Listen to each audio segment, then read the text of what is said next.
দিন থেকে একটা পোস্ট আমরা দেখতে পাচ্ছি যে বাজারের সবজির দাম কমেছে।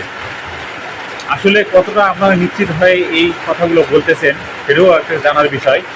যারা আপনারা পোস্টগুলো করবেন এটার আমি মনে করি যথাযথ সত্যতা নিয়েই আপনারা পোস্টগুলো করা জরুরি। আমি আজকে সকালে বাজারে গিয়ে দেখি যে আসলে পোস্টের সাথে সবজির বাজারের যে মূল্য সেটা কি আসলে কমছে কিনা। মানুষ যে কাঁচা বাজারে যে প্রতিদিন সবজি ক্রয় করে থাকে, যেমন পেঁয়াজ, আলু, রসুন, এগুলো কি আসলে কমছে কিনা।